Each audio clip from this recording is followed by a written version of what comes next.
नमस्कार दोस्तों। छठ पूजा की आप सभी को हार्दिक शुभकामनाएं। आज उत्तर और उत्तरी पूर्वी भारतीय राज्यों बिहार, उत्तर प्रदेश, झारखंड, यहाँ तक कि बंगाल के कुछ हिस्सों में भी छठ का एक महत्वपूर्ण त्यौहार बड़े धूमधाम के और उत्सव के साथ मनाया जाता है। बचपन से ही मैंने अपने परिवार की महिलाओं की महापर्व छठ को बड़े उत्सव से मनाते देखा है। दुनिया भर में मेरे रिश्तेदार इस पूजा में शामिल होने के लिए हमारे पैतृक शहर आते थे और मुझे हमेशा यह बात हैरान करती थी कि हमारे द्वारा मनाए जाने वाले सभी त्योहारों में से इस त्यौहार का इतना महत्व क्यों है। बचपन में मुझे तरह तरह की कहानियाँ सुनाई जाती थीं कि कैसे इस पूजा से लोगों की संतान प्राप्ति होती है, संतान प्राप्ति की इच्छा पूरी होती है, या कैसे इस पूजा की चमत्कारी रूप से किसी बीमारी ठीक हो जाती है जिनका इलाज डॉक्टर भी नहीं कर पाते। मेरी दादी ने अपनी निजी अनुभव साझा किया जब मेरे दादाजी बिस्तर पर पड़े थे और कैसे उन्होंने एक अज्ञात बीमारी से ठीक हो गए। जैसे जैसे मैं बड़ा हुआ मैंने इस पूजा के बारे में पढ़ा और तब मुझे इसका महत्व, सांस्कृतिक समृद्धि, ये कितना पुराना अनुष्ठान है, इसका एहसास हुआ। और अब जब मैं बहुत गर्व के साथ यह बता सकता हूँ कि हम छठ पूजा कैसे और क्यों मनाते हैं, तो आइए देखते हैं कि हमारा जो छठ पर्व है कितना पुराना है, आखिर इसका इतिहास क्या है, हिस्ट्री क्या है, कब से लोग इसको मनाना शुरू किए हैं। आइए देखते हैं। जो छठ का शब्द है ये खष्टी से लिया गया है जिसका अर्थ है छठा। इसलिए इस दिवाली के 6 दिन बाद कार्तिक माह के छठे दिन मनाया जाता है। छठ पूजा में पूजी जाने वाली देवी को छठी मैया के नाम से जाना जाता है। वेदों में इनका उल्लेख उषा के रूप में किया गया है और माना जाता है कि वे सूर्य देव की प्रिय छोटी पत्नी थी। छठ पूजा की उत्पत्ति प्रारंभिक वैदिक काल से हुई। ऋग्वेद, जो हमारा सबसे पुराना वेद है, ऋग्वेद में छठ का उल्लेख मिलता है। वैदिक काल में ऋषियों ने पृथ्वी पर जीवन के वरदानों के लिए सूर्य देव का धन्यवाद करने के लिए यह पूजा शुरू की थी। छठ का रामायण और महाभारत से भी संबंध है, यानी आप कह सकते हैं प्रभु श्री राम और प्रभु श्री कृष्ण से भी इनका संबंध है। कैसे? कुछ किंवदंतियों के अनुसार देवी सीता और भगवान राम ने वनवास से लौटने के बाद बिहार के मुंगेर जिले में यह पूजा की।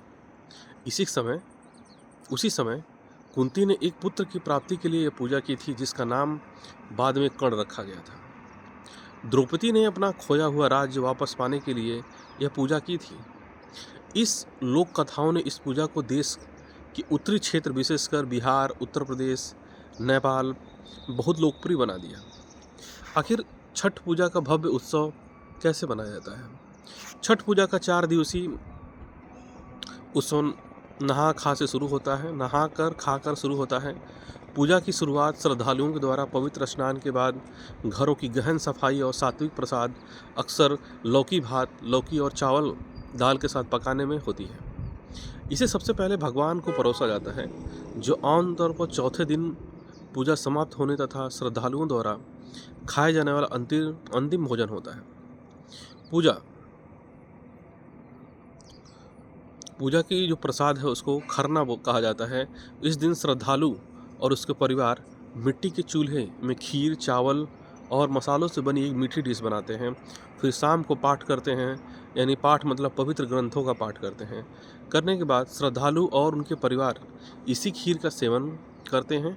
ऐसा कहा जाता है कि भगवान अगले 2 दिनों के लिए अपने भक्तों के यहाँ निवास करने आते हैं। यदि कोई शोर मचाता है तो कहते हैं कि परिसर भी छोड़ के चले जाते हैं। अब तीसरे दिन की जो शुरुआत प्रसाद बांटने और घाटों की सजावटों से शुरू होता है।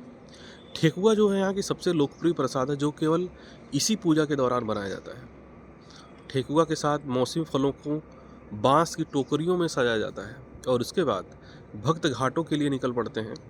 परिवार और दोस्तों उनके साथ होते हैं।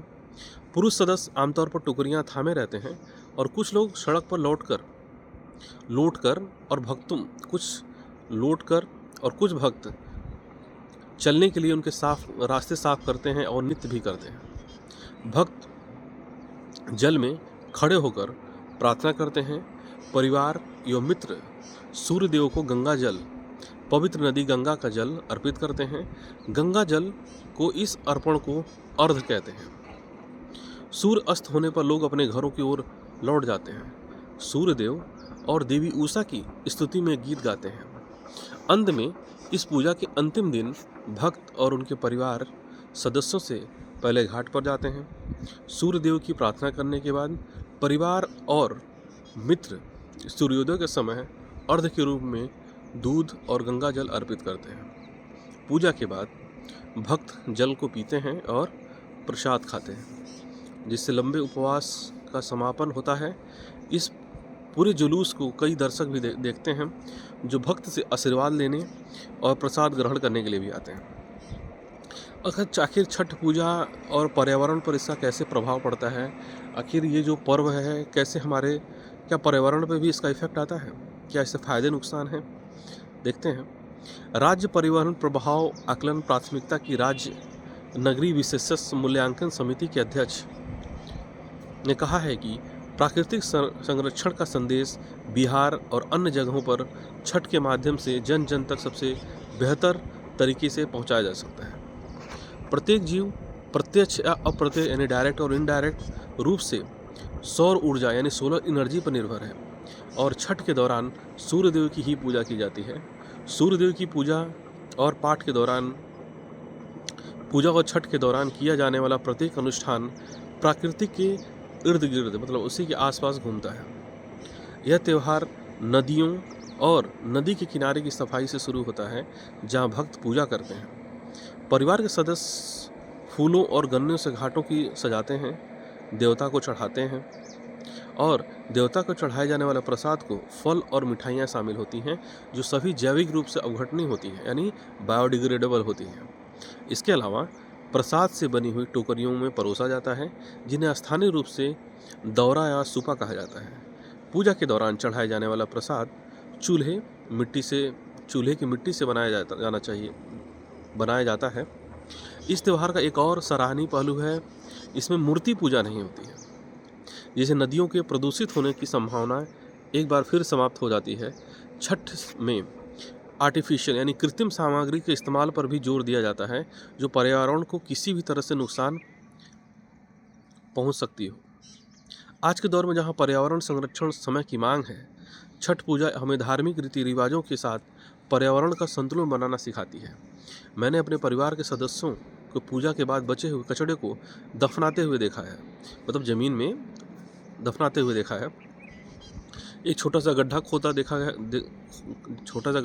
देखा है, क्योंकि यह सब सड़ने योग्य होता है और पर्यावरण को नुकसान भी नहीं पहुंचाता। छठ पूजा और सांस्कृतिक इसका पहलू क्या है, हमारे कल्चर को कैसे इसका इम्पैक्ट पड़ता है। छठ सूर्य की पूजा की संबंधित होने के कारण भक्त और भगवान के बीच सीधा संबंध स्थापित करता है, इसलिए इस पूरे अनुष्ठान में कोई पुजारी नहीं होता। दिवाली के बाद छठ मनाने वाले परिवारों में उत्सव की एक अलग ही लहर देखी जा सकती है। रेलगाड़ी और हवाई जहाज़ श्रद्धालुओं और उनके परिवार के खचाखच भरे होते हैं, जिससे सभी इस महापर्व उत्सव के लिए साथ आते हैं।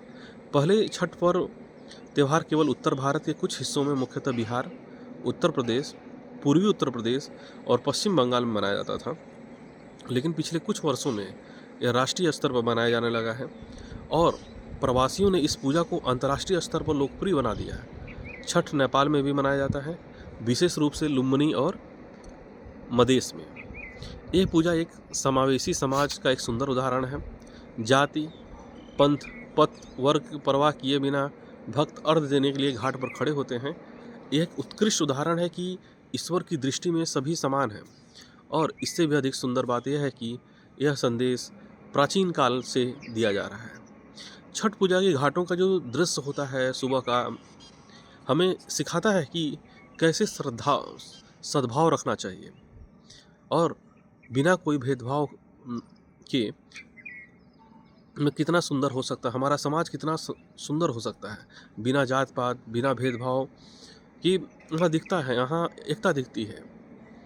और ये हमारे समाज में बिना भेदभाव को कितना हमारा समाज सुंदर हो सकता है। क्या छठ लिंग निरपेक्ष है? देखते हैं कैसे।